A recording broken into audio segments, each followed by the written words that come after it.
and start underplay. And hey guys, welcome to my stream channel of Bar One Studios. This is Ben Rodriguez, aka Bar One Scorpio online. You can find me at hey guys, welcome to Bar One Scorpio. Bar BAR, the #1 Scorpio. Yeah, now I've completely screwed up my intro, didn't I? Bar One Scorpio on DeviantArt, Fur Affinity, Henry Foundry, Twitter, and all sorts of other gallery sites. I'm going to be here talking with at not John Daker. That's JOHNDAKER on Twitter, aka the Mixed GM at what is it? The Mixed GM dot. Is it a WordPress or a blogspot? Yeah. Or WordPress. It's a WordPress. I'm terrible at online branding, so I've got these two different names. Well, it's because I'm guessing you were one of the many people that got your account.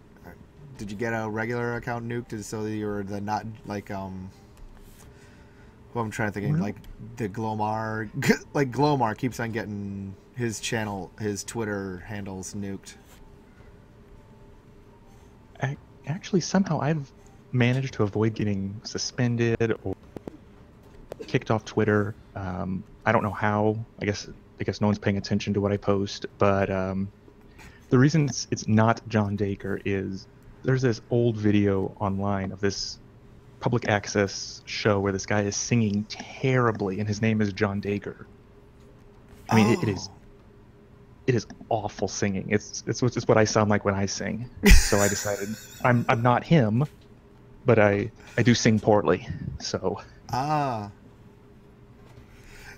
and then of course we're here tonight. Well, today is the middle of the afternoon to discuss this. Hopefully, Jim Fear will be with us later. I sent him a message, and he's free to join in, drop in at any time. But we're here to discuss this breakout anime of the season, Goblin Slayer, which has been, right from the episode 1, has been gathering a lot of controversy for rather extreme, for the time slot at least, content or from genre expectations. I think that's kind of what people... I think people had a certain expectations going in, given that it was based off of a series of light novels, and once it started going past that, people really reacted strongly to it.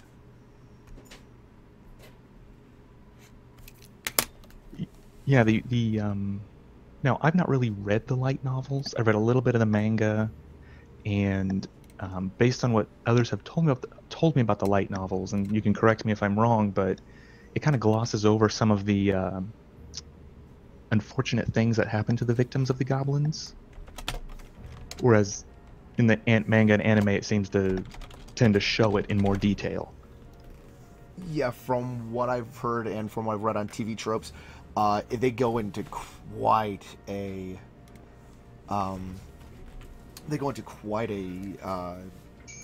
it's quite a bit more vicious of descriptions. Even then, I think there's quite a bit that's left, quite a bit that's left to the imagination. But it's the let's give you the worst implications in a very CSI kind of aftermath, and then you're going to be able to draw your own conclusions. Or and then you see what happens. Yeah, it's definitely not. It's definitely not written in a manner to titillate. Yeah, but and it's also like it is not this controversial subject matter. Is also not treated as like fan service or a joke. I was just watching another show that I liked from a few years back, Tower of Druaga, and there is, a tentacle monster joke right in one of the first episodes. And the thing, with the anime nosebleeds and stuff, and I'm kind of thinking about this, is like, yeah, the one that's generating so much controversy is the one that kind of takes this a hard edge to this and treats these things like serious subject matter, that doesn't exactly fit. Yeah, and I was really surprised when the first episode came out. People seemed to suggest that it was Goblin Slayer was, glorifying sexual violence. Like, it does the exact opposite. It says it's a terrible thing. But I think the problem was a lot of the wrong types of people like us, liked it, so it has to be bad. Oh yeah. Well, like you refer to it in your article, and this is the article title, Goblin Slayer, the OSR for weebs. Yeah. And for anybody who's not familiar with the subject, can you discuss what the OSR is? Okay, the OSR can stand for either, the old school Renaissance, old school revival. It's basically a bunch of people who really like the older Dungeons and Dragons games, like Basic Expert, First Edition, AD&D, as well as all of the what are called retro clones, or games that were made recently but are very heavily based on those older versions of the game with the same mechanics and the same design principles behind it, as opposed to, say, like newer type D&D like 5th edition. There's a big gulf in between those two types of games. Well, yeah, because like one of the things I was noticing by 4th edition, they were designing it so you kind of can't play it without buying a bunch of those little figures and a bunch of those little, because Hasbro is a toy company, they're more interested in selling D&D as toys than as books. So even with WotC owning TS, with Hasbro owning WotC and WotC and owning TSR, you're kind of like, they're looking to make it more video gamey and more and a bit easier or whatnot. You could even say. Oh yeah, it's absolutely much, newer versions of the game, much easier than the older versions. It's much, I don't know if you can die in 5th edition unless you're trying to get yourself killed. Oh really? I mean, I think at first level you're a little vulnerable, but once you start hitting 2nd, 3rd level, like, unless you're like fighting something way like super powerful, like, you're not gonna die. Whereas in kind of some of these older games, even if you plan perfectly and you set up traps and plans and you do everything right, you still might die because characters are much more fragile. You have to use your actual brain, not your intelligence stat on your character sheet, if you want to survive. And that's the big thing about Goblin Slayer is the main character, the Goblin Slayer. He kind of personifies the combat pragmatist archetype of he doesn't go into a fight that he's not assured that he's going to win. Right, and he has like going back to the first episode, he had the little supplies to make the little tripwire. Yeah. He's prepared. He has all the equipment he needs. He scouts. There's even that neat little thing in that first episode where the one swordsman has the long sword. It keeps banging off the cave walls, whereas the Goblin Slayer, knowing that he's fighting in a cave, uses a shorter sword. I think what he actually uses is a gladius. It looks like it has that shape of the old Roman sword. It's a bit thicker at points, or a bit broader, and probably then a bit heavier. But it has that. He is wielding a short sword. I was talking about this over at the Palladium office party last night. Is you have people that will read the damage stats on weaponry and say, that's what I'm going to, like, my main weapon is going to be a pike or a halberd or something like that, right? But those are open field weapons, and yeah, you can attack, like, larger opponents, but the minute your GM is throwing you into a tight space, well, now what are you doing? Right, and so, he is like I said, he's, you know, perfectly prepared for that. And like in a later episode, I think, was it episode 3? Someone is talking about his armor, how it's kind of piecemeal put together, but it serves perfectly for his task of slaying goblins. You know, it's got just enough protection, just enough mobility for him to get in there and get, you know, what needs to be done. It doesn't look as pretty as, you know, like a knight in shining armor, but that's not what he's about. It's because, and you see other characters. You see these other characters in this fantasy world. People like the female. I can't remember what her name is or what her class. Everybody's named by class. So you've got dwarf, elf, lizard man, priest. You know, you have the heavy swordsman who's like a guts look-alike. You have this one and he hangs around with this one woman who is in that shining armor because she's a paladin aspirant, right? She's a female swordswoman of a kind, but she uses sword and shield, and it's a more elegant sword that she uses. You have some rookies, and in that first episode you're introduced, they're referred to as the Greenhorn Party. The Greenhorn magic user, the Greenhorn warrior, who goes into this dungeon without, you know, even though he's the frontline warrior, he's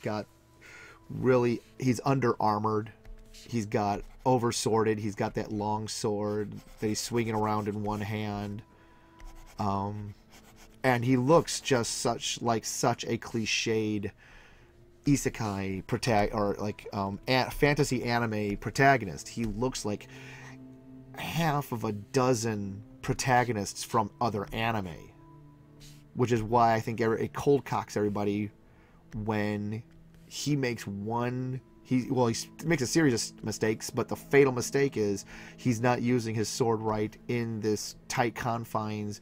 It ricochets off of a ceiling out of his hand, and then he's just mobbed by these goblins who quarter him. They're like hacking him limb from limb and stuff. It's a very grisly scene, and that's just the start of the downhill fall for this Greenhorn Party that your heroine of the series, the priestess, is introduced to you in. Yeah, it's you know, like going in, I'm not really big into anime. Only within the past few months have I really started even watching anything. So, but even I recognize that, you know, that swordsman, to me, I thought, oh, this guy's going to become the Goblin Slayer. Like he's, you know, he seems to be like, you know, a main character looking guy, but they kind of I don't know if it would be I'm not familiar enough with anime to know, is this really a subversion of that kind of that it's, you know, because he's walking. It's not just a subversion of anime, but it's a subversion because so much of Japanese anime, so much of Japanese fantasy, high fantasy, is culled from Dungeons and Dragons. I mean, the very first, you go all the way back to something like Record of Lotus War, which was another one of those. This was based on somebody's D&D campaign back in the day, and they kind of made novels, and then, you know, like some comic manga, and then an anime of it, and that was back during the 80s. So like they were like on board with the original versions of the game. But even there, you can also say like I remember Lindy Beige, the channel Lindy Beige. I don't know if you've ever seen him. He's a weapons armor and history channel on YouTube. Lindy, Lindy as in the dance, and Beige, Beige as in the color. But he does a series of reviews on this one movie, Ironclad. It's a direct-to-DVD medieval action movie. And at one point, he's pointing out, hey, this is how you know who's the heroes and who's going to survive and who's going to die, because the guys who are going to survive the fight never wear helmets. They never wear head protection. You can always see their faces. Yeah, that's true. That I mean, I know why they do it in like in a visual medium, because you want to see the expressions on their face and see them, you know, speak. I mean, from an acting perspective and movie making perspective, it makes sense. But realistically, yeah, it's a bad idea. Oh yeah, but not only that, but it's like But even that as a rule is almost immediately subverted by something like Japanese tokusatsu. Look at how much expression you can get through body language and acting. Professional wrestlers, they do the body acting, where you can kind of tell from like 60 feet away what this wrestler is feeling. And then the other one is the Power Rangers, those tokusatsu shows where they're in armor and stuff, but they got to still convey, you know, got to bob their head in certain ways to talk, that, you know, they're going to overdub later. They're going to, you're going to see them, you know, gesture in certain ways so you can tell how the character is feeling from this.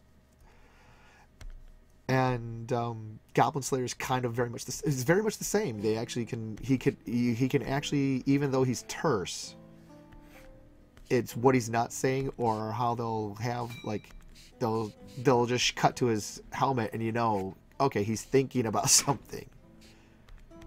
Something's right, or when he Yep. Or like when he gets really angry, or, you know, it's about to be killing time and like that red eye mist thing gets going. Which is perfect if you ever read, you know, if you ever read like some of the classic pulps and whatnot, and they'll say, like, they'll refer to something like a blazing, their eyes flashed or blazed, or I'd say that for Goblin Slayer, that's his smoldering eye that just kind of lights up in red, and just there's this trailing fire effect coming off of his freaking eye when it's just time to murder the loving hell out of some goblins.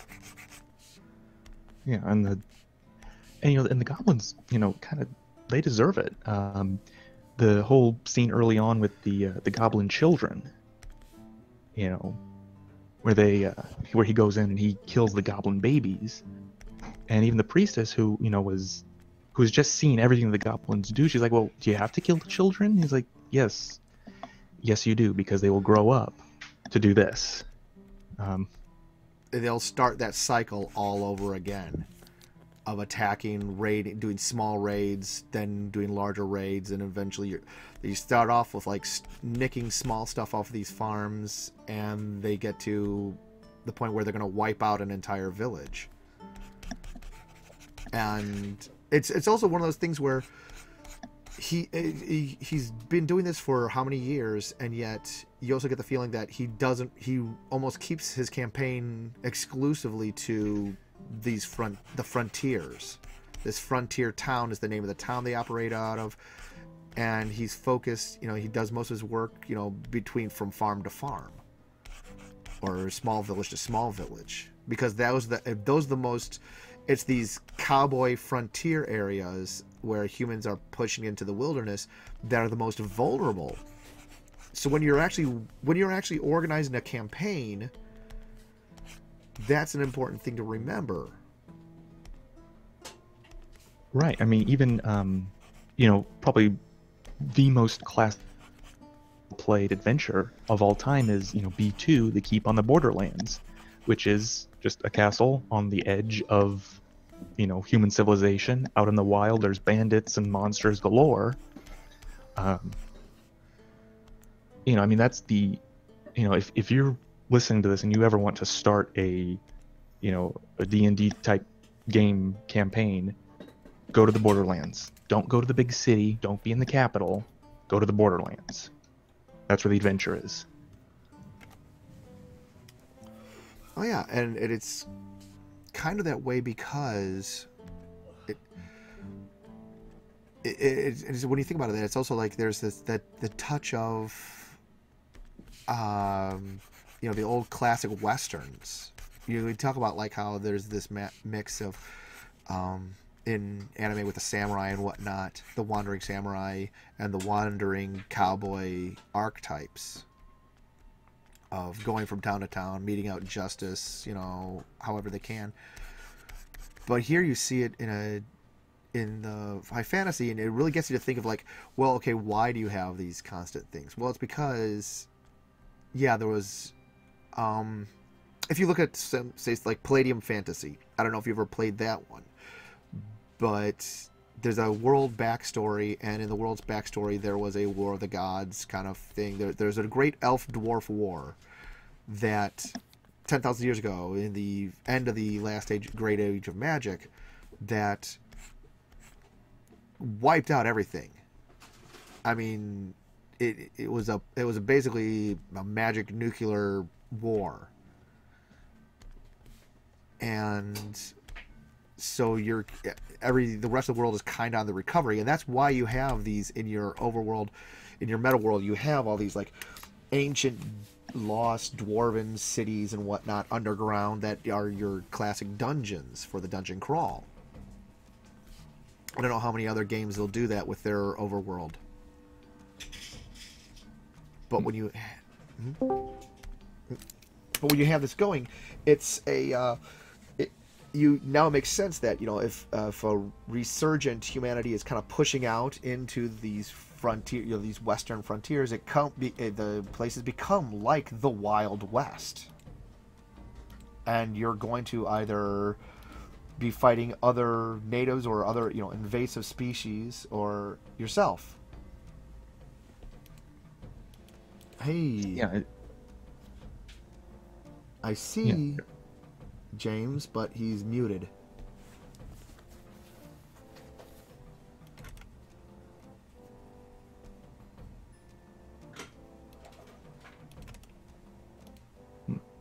I do not know. I see James Desbro just joined us, but he's not talking yet. I don't think I muted you. I think he must have done himself before signing in. What you were saying, John? Oh yeah, I was just gonna say that. Yeah, kind of the edge of civilization. You know, because civilization is always trying to push out into the rest of the world, and that is where the conflict is going to be, which, you know, Goblin Slayer does perfectly. I think there's even a few mentions from time to time about how, you know, the army's not going to go take care of a nest of goblins. We have to hire the adventurers to do it. You know, and these adventurers are kind of these people to an extent, they're kind of on the fringes of society at times. You know, they don't always fit in with the well-to-do in the big cities. You know, take, you know, the way that, you know, the Goblin Slayer acts when they go to that water town, I think is what it was called. And, you know, how, I mean, maybe it was just my viewing of it, but it seemed like he didn't fit in there.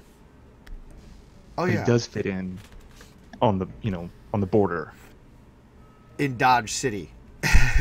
Yeah.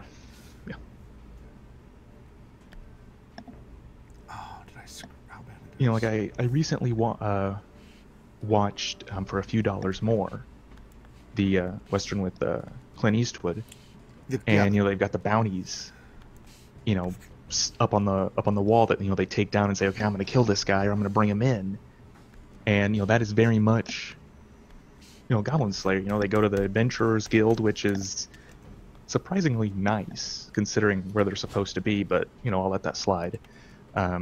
You know, but they got the wall of you know, basically of quests to get, you know, to get paid. You know, just you know, kind of bounty hunting, except it's usually more, they care more about the things being dead than alive. Yep. Oh yeah.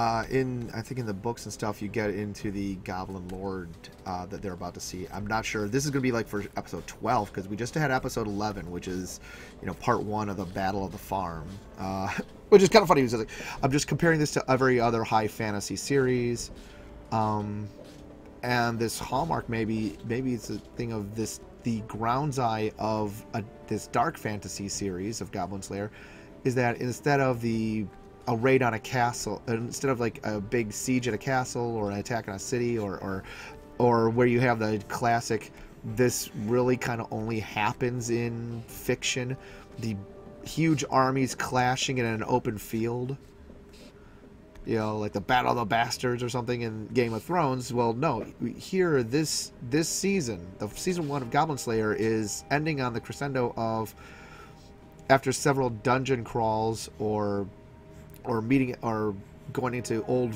abandoned areas of the world that have been taken over by goblins and clearing them out, or like the Watertown episodes, where they're going into a city sewer and stuff, and there's this the underbelly of the city. There's something going on that actually kind of ties into the big bad evils plots, but not directly. It's kind of somebody else's side adventure that the hero of the show isn't going on. But their crescendo moment, Goblin Slayer's crescendo moment, is you're just trying to save this one outlier cattle farm. Yeah, I mean, the stakes couldn't...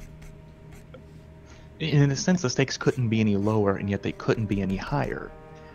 You know, because from a big world perspective, okay, one farm gets destroyed by goblins, who cares? But in this case, like the Goblin Slayer saying, I'm not going to let the goblins take any more. Like, enough is enough.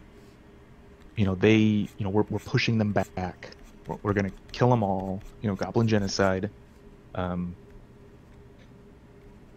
I also find it interesting how much of there's tricking the goblins. It's not just a straight stand up, let's fight. It's okay, they outnumber us, let's outthink them, let's have ambushes. They send out scouts to look for riders. He's being smart about it. It's a smart fought battle, not just a slugfest of just two big masses of people hitting each other. Well, it's because it's not two big masses of people. It is, it's a small group of adventurers, and no matter how powerful they are, the numbers are going to be against them, and they're also facing off. We're just seeing two, big armies of guys slugging it out. Well, it's not guys; it is monsters. Their cavalry isn't going to behave like horses because goblins charge in on wolves. You've got these giant goblins, these hobs, and these champions in reserve, so it's like, you might even, and of course you're also fighting with magic and the potential of enemy magic users and whatnot. So it's also a way you got to rethink a battle or a fight. If you had two armies of humans, well, then it'll be like, think along the ways of two armies of humans, or even in a historic battle where you don't have magic. Like, well, do we have archers? Do we have artillery? Do we have cavalry? What have you? And how do you deploy those as either romantically or strictly historically accurately in this fiction? But here you're going to do a sidestep where it's going to get weirder.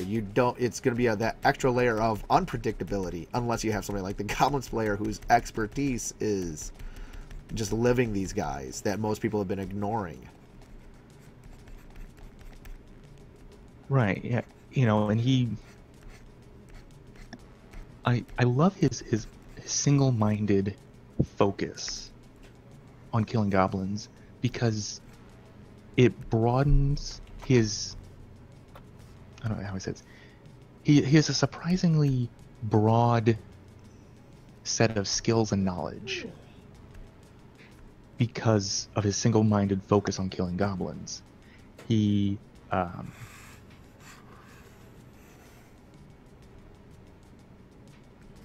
effectively, or in new and creative ways, like using what was that? Oh, like when they were in the old fortress and there was that ogre at the bottom. Oh, with all the goblins, and he threw down a sleep and a silence spell at the same time that the spellcasters didn't think to combine their power to do. He did. Yep, and I'm trying to think. Was it you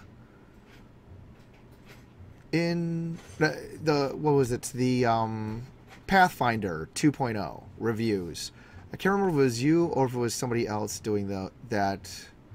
Or if it was one of the, the Pulp or was it the Pulp Archivist doing that one?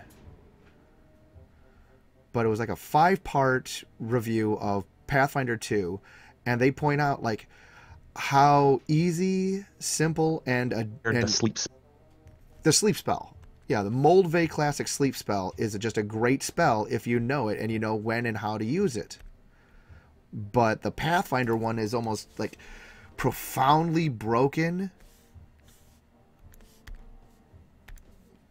I mean, it's also it's just profoundly stupid. Yeah, it's like a hard spell to use. Everything gets, because you got to roll it, then you got to save. Everybody gets a partial save, and they get a full save or whatever. And it's going to be affecting every one of these creatures, everything that you target with it differently. And part of this is because they're viewing the PvP more than they're viewing, and I think that's the reason why they did because they don't think, you're not going to use this on monsters, or if monsters use this on you, you're going to want a way out. And it's causing them to just make something that's unwieldy and clunky versus something that should be a simple thing and allow you to get on with the action of your game, into the meat of the game. Right, like the like some of the Pathfinder 2 stuff, like if you made like a computer RPG that did all these roles in the background, that maybe that would all work, maybe. But when you have to keep track of it at the table, nobody has time for that. Oh yeah, look at the mold of it. Yeah. Either asleep or not. Boom, done. And that's the other part of it is, I think that when a lot of these companies like Paizo, they're trying to see how do we sell this. They're trying to program the video game of it already. They're going to license out. And I think that's almost the way that the majority of IP holders view these things right now, is like, how will this work when we license it out to somebody to make a multi-million-dollar budget game out of this. Right. Yeah. And also I'm sure there's they're developing software to help you run things at the table. That you pay $10 a month to have the latest and greatest sent to your iPad. To keep track of all these conditions and things. Oh God! Imagine playing Book and Dice on a monthly subscription, like like the original WoW or something, the World of Warcraft. But no, it's the Book and Dice. But just to be able to play it effectively, you're going to have to be paying that monthly fee. That would suck. Yeah, it is. From a I guess a marketing standpoint, anything that makes you more money, I guess, is good from the company perspective. But I think from a player perspective, people are just gonna be like, no, this is too much. Like, we're gonna abandon this. In the modern, it's hard to justify the comic book movie if nobody's reading the comic book to begin with. If nobody's interested in this particular hero. It's hard to, it works, but that's the thing, is like, so many of the IPs currently are placeholders. It's very clear that these are placeholders to be licensed out to some other company to make a TV show of them or something, and that's kind of why the decisions are being made the way they are, yet the actual baseline product that this is all supposed to be based off of is so bland and uninteresting. Because who can afford to take risks, right? Right. Like you said, even, speaking of risks, even, back to Goblin Slayer is based off a light novel series, right? So it's just an adaptation of an already existing property. Yeah. It's a good adaptation. Don't get me wrong. I really like it. It also gets you to think in different ways. Like you were talking about, like, talking about when your players, when the player characters at the table are part of a pitched battle, or even when they have a minor mission, rookie warrior and apprentice cleric, this boy girl team fighter, magic user team. In episode 5, this is actually from one of the books, A New Day, which is their problems. It's kind of a breather episode for the main cast, but it's actually introducing other characters that play into the rest of the series, and also show you how the way the world is changing around, the Goblin Slayer, and the way he operates now that he's operating with a person, because it's like he's been going a solo adventurer for like 5 years on this monomaniacal quest to kill as many goblins as he can. The point where he rescues this priestess in episode 1, and she starts becoming a part of his life. And I think this is why I think if you're a person in like the Subversive crew or that are looking for those kind of stories, this is part of that appeal, because it's interesting that you have this female character who is also a person of faith, and it's her kind of quest to humanize, to turn Goblin Slayer into a person again, where he's very robotic in the way he acts and even thinks at times.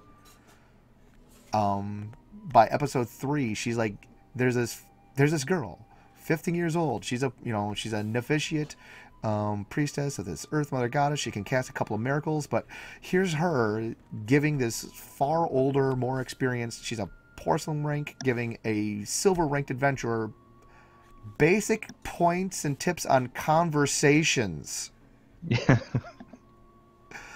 They're just like, you can't, she's like just telling him how to human. And he realized, that nobody else in that entire guild would have even thought to have these discussions with him. But it's because she's a priestess and this is also ties into there's a lizardman priest and a dwarf shaman. It's like part of this redemption arc, as I view it, for Goblin Slayer, as he becomes more of a functioning human being, from this almost robotic soldier.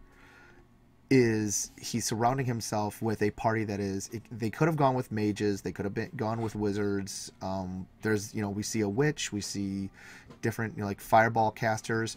No, there's priests around him, people of faith. Yes, and even. No, go ahead. I mean, I would say maybe it'd be taking this maybe a bit too far, but let's talk about the priestess, how she talks to the Goblin Slayer and tries, she treats him like a person. Whereas I imagine that most of the people of the guild, he's just that weird guy. Goblins. He doesn't, he's not a human. He's just a thing, a tool, a robot.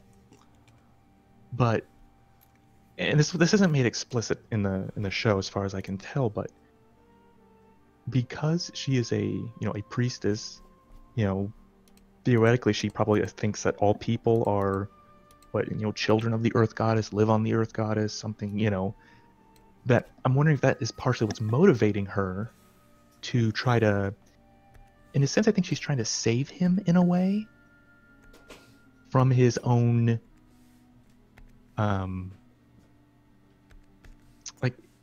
it's a self-destructive quest that he's on. He can only kill for so long before his body's played out. That's part of the message of like episode 10. And before that, you have episode 5, where you have a rookie warrior loses his sword, and he's trying to find help. Nobody really nobody can either afford to, or is really that interested in giving him help. Or is like in a position to where they can help him. But the guild girl, this clerk at the guild, the Adventurers Guild, tells him how about you talk to Goblin Slayer? And not only are they first reticent because, we've kind of said some nasty things about him in the past, and as the girl mentions, he doesn't notice things like that. But then when they actually finally talk to him, he's almost breaking down the ideas of the conversation in terms of killing goblins. And it's kind of interesting because his solutions are really the things that you need to think about when you're in that role-playing game situation.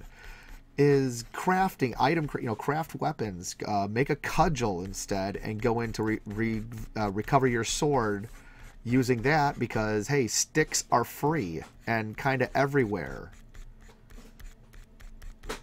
So they actually, so it actually kind of changes like how he's going to go in, because he doesn't have a money to replacement sword and nobody's willing to loan him a sword. But hey, if you're thinking on only using a sword, you're limiting yourself in the game. This is why there are rules even for rocks by weight in many games, because you're going to be at that point where you're going to just pick up something heavy and try to bludgeon a person with an unusual weapon. If you're thinking about that. But if you're thinking in the limit of a video game, where it's like you have to equip whatever items, you know, and it's only what the limited programming of a video game allows you to play with, yeah, you're going to be, you know, ass creek without a paddle if it's just your hands that now you can only use because you unequip, because you can't pull a tile off the floor or a stone out of the wall and smash something over the head with that. Right, yeah, the Goblin Slayer, he thinks like a good, you know, person in a D&D game ought to think. Oh, you know. Oh, I'm sorry, you're breaking up.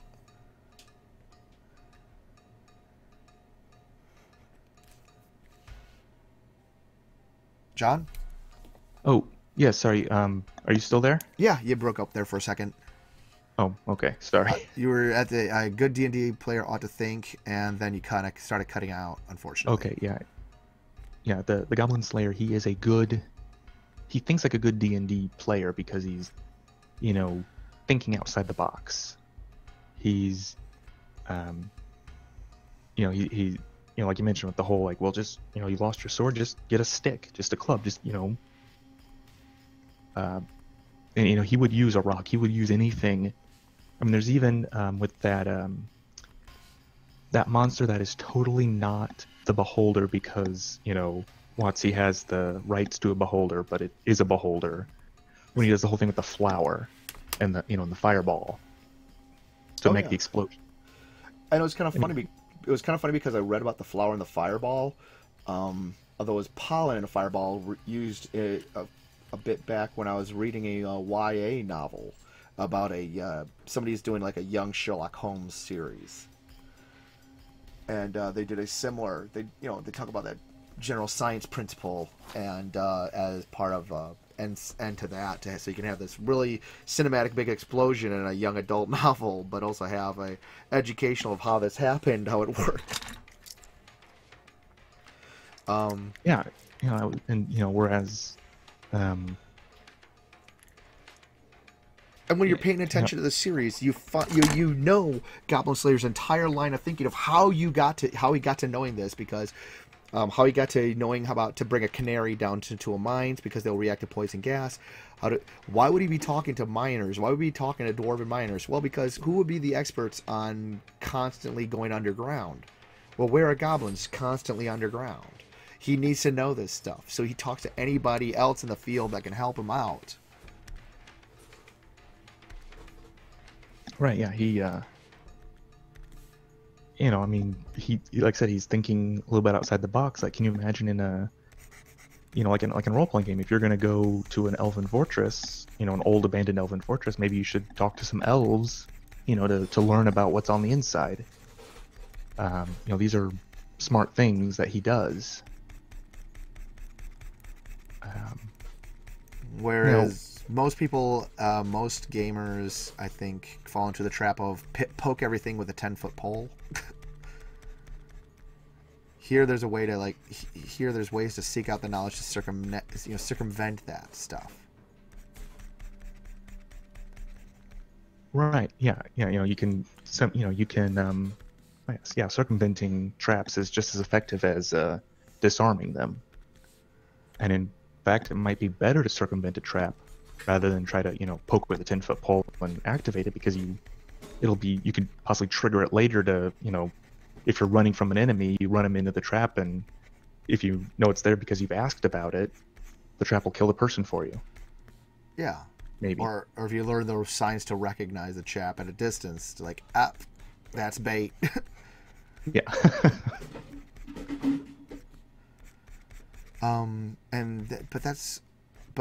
Yeah, you have that entire thing of episode 5, and then you see, and it's kind of interesting to see things going where then the heavy swordsman is with these two rookies, and it's these things where would these things have have occurred to these other adventurers to take younger adventurers under their wing like they are if Goblin Slayer wasn't doing what he was doing. And it seems like a lot of the guys, despite being, good or what, quote unquote, tend to be very selfish and allow like the young to just sink or swim on their first adventures without giving it much thought.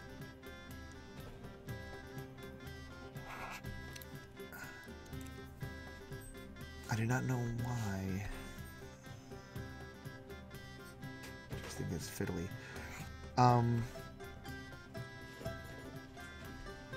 Every episode, there's like kind of just little things that come away with when you're to apply to role-playing games and stuff. The way they,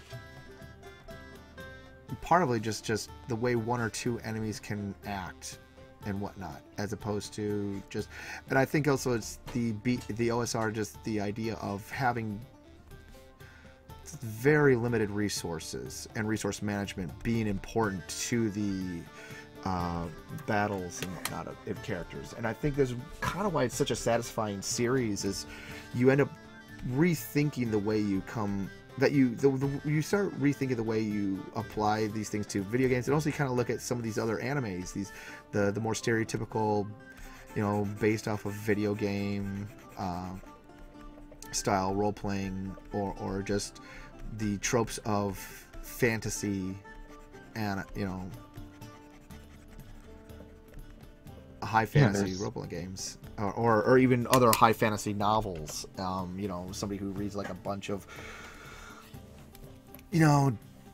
three generations of writers removed from Tolkien and Dunsany. I'm watching some of the I'm watching reactions on YouTube to this show because I'm kind of like interested in gauging where everybody lies on on this. And you have people like Gaijin Goomba or whatever saying, "Oh, these aren't goblins anyways," because here's where they really come into play in old tales and whatnot, except for maybe the red cap. But the thing is there's also this layer of, you have poems like Little Orphan Annie. There's a really kind of interesting poem, Little Orphan Annie, from the turn of the century, and I remembered this one from my childhood, where the basic message of the poem is these little children misbehaving in various ways, and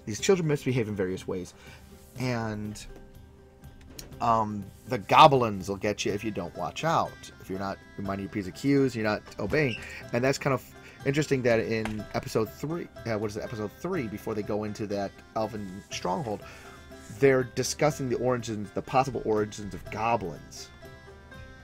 And the priestess, for her, the goblins' origins, when kids misbehave or make a mistake, the goblins will get you. It's just a thing that parents tell their kids to make, or in her case, like the people running an orphanage or whatever, tell these kids to make them behave, to quiet them up.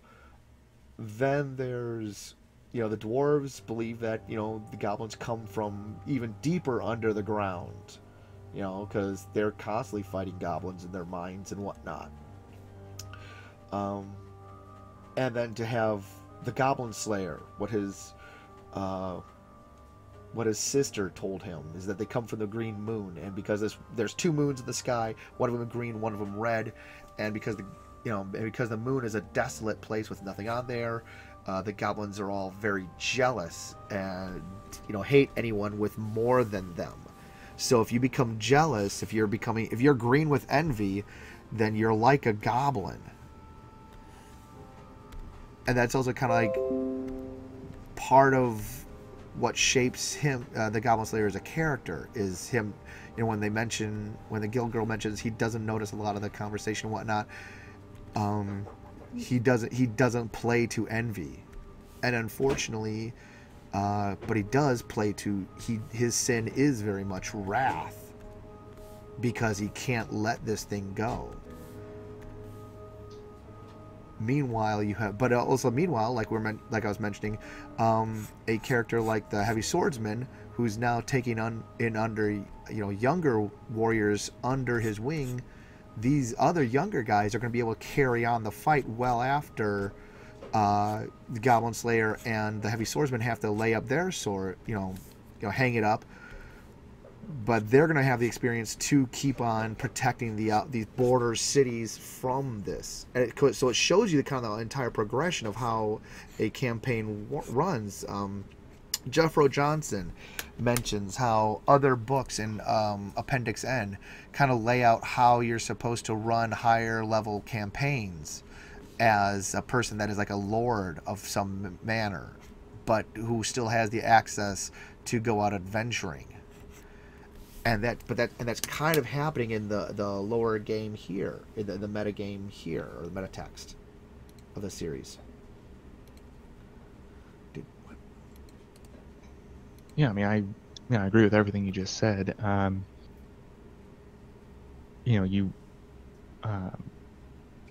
It's particularly in older games. You often had henchmen that you would bring along, who were less powerful than your character, who helped you fight or would hold lanterns for you, that sort of a thing. And should your character die, well, you just upgrade a henchman, say, okay, you're the henchman now. You can keep playing, which allows the game to keep going fairly quickly. Yeah, well, so you don't have to come up and constantly reroll or come up with an excuse to having rerolling. And like I was joking at one point, is that when you're doing that classic dungeon delve, it could almost end up looking like a archaeological dig. You just have like one professor there that's leading the whole thing, and then like dozens of laborers and students everywhere else. Yeah.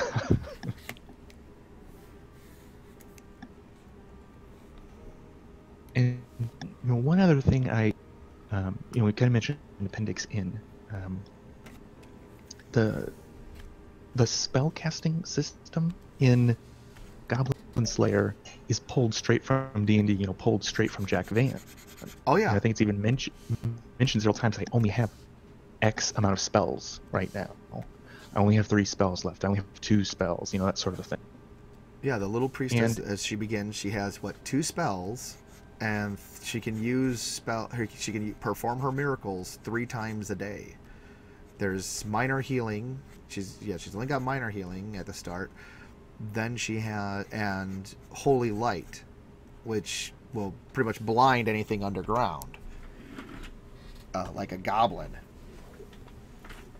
who are relying on their night vision. So and it's usually it's kind of just a mobile torch thing, but Goblin Slayer already understands how to use that spell tactically.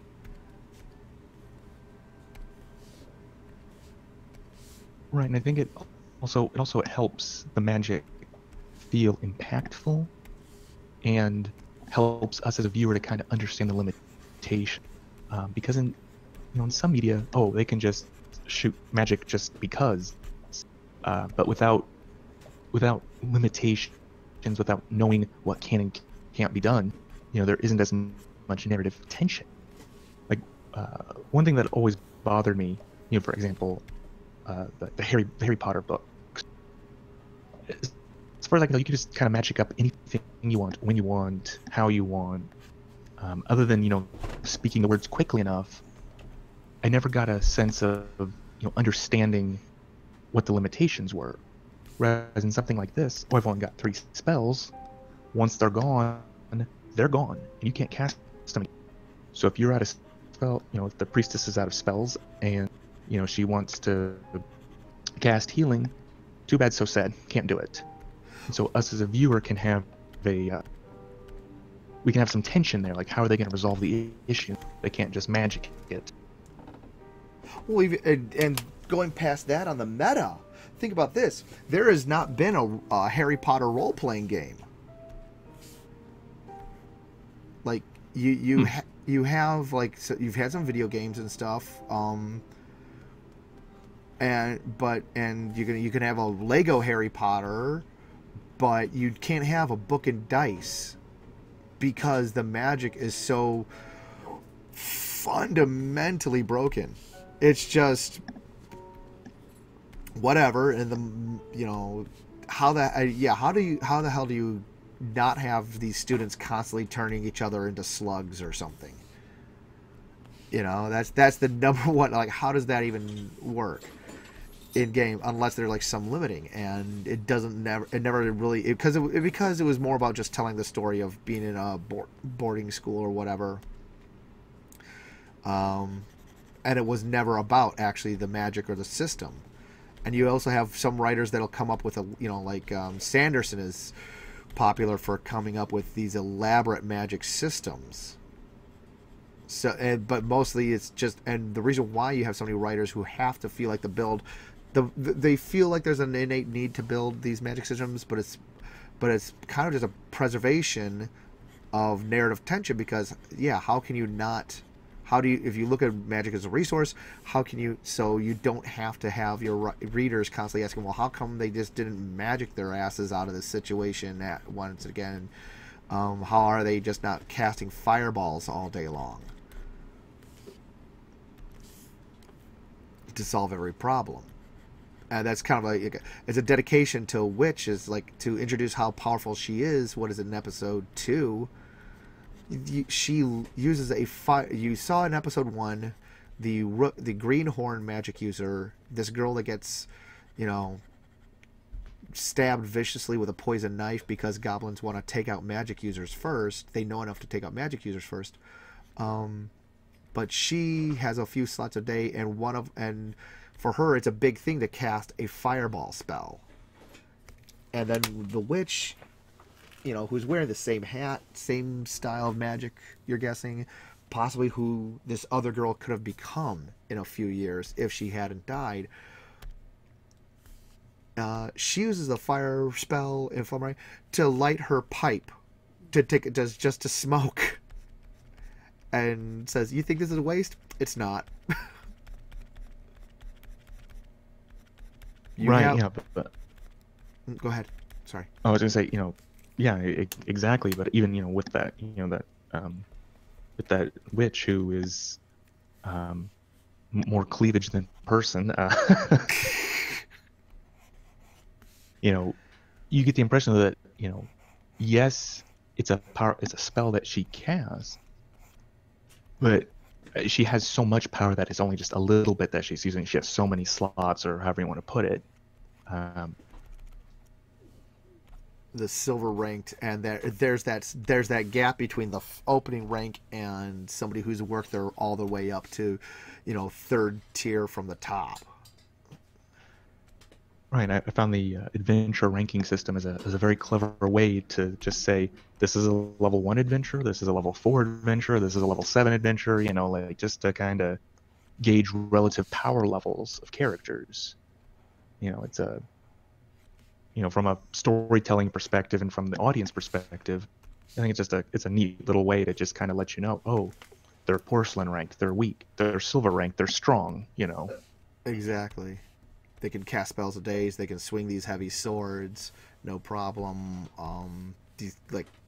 These unusable fantasy swords.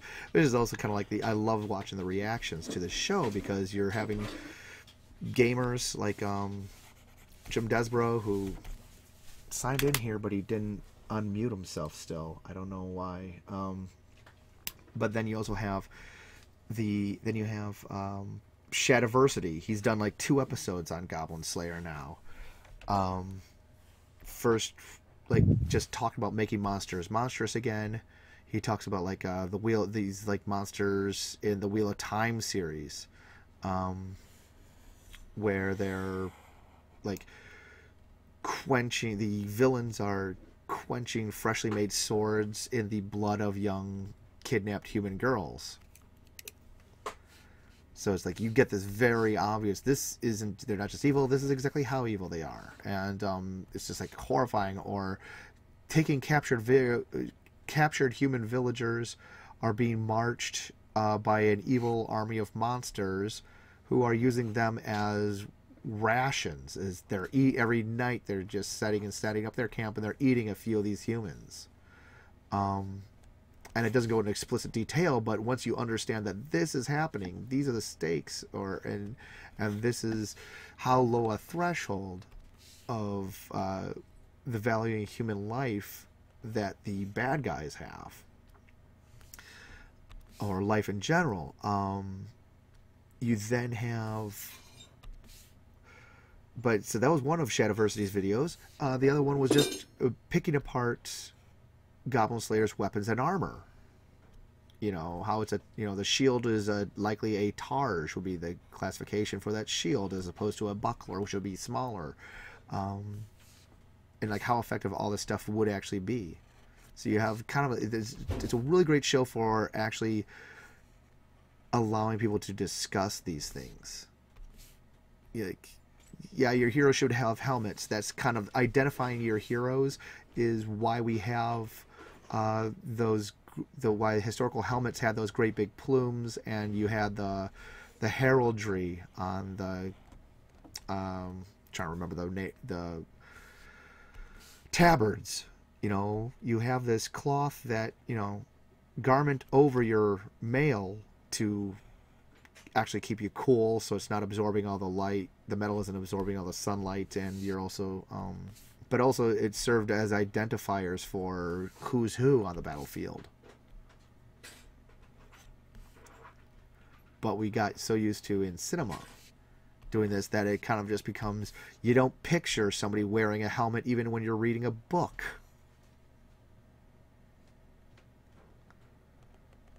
And that's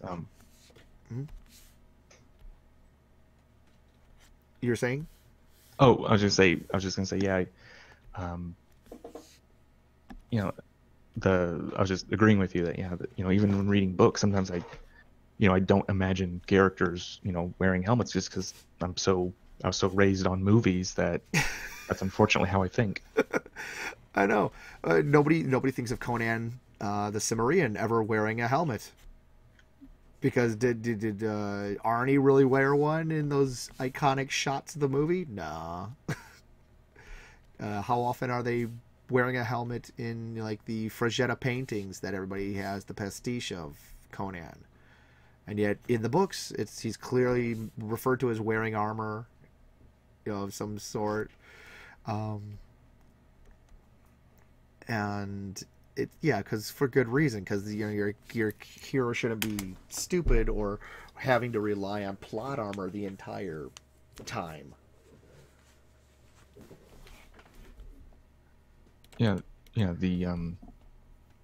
Like even on the Conan movies, it seems like whenever he's wearing a helmet, it's a very open-faced one, that it's little more than a hard hat.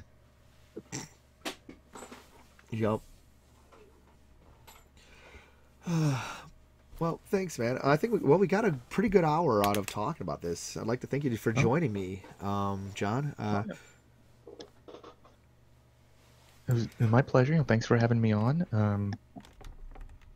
Be more than happy to talk again, because we still haven't. We never even discussed the whole like naked sleeping in the bed healing spell thing. But oh yeah, the King of Resurrections spells. It was such an interesting plot point too, because you got so much out of a handful of characters by the way this spell is enacted and how they have to do it, and you kind of also realize now. Well, okay, if you want to mention that, I mean, it's like, yeah, there's another dramatically limited resource. What do you think about it? But yeah, we could definitely make more discussion out of this. What were you gonna mention? Oh, I was gonna say, once again, thanks for having me on. And yeah, I'd love to talk again sometime. Okay. And well, thanks. And do you want to plug the websites and stuff in your projects? Since we're at the end. I mean, well, if the mixedgm.wordpress.com, I occasionally blog there. So feel free to comment or follow me there. Twitter @NotJohnDaker if you want to see me shit post or say stupid things. But yeah, that's where you can find me. Okay. Well, thanks. And that'll end this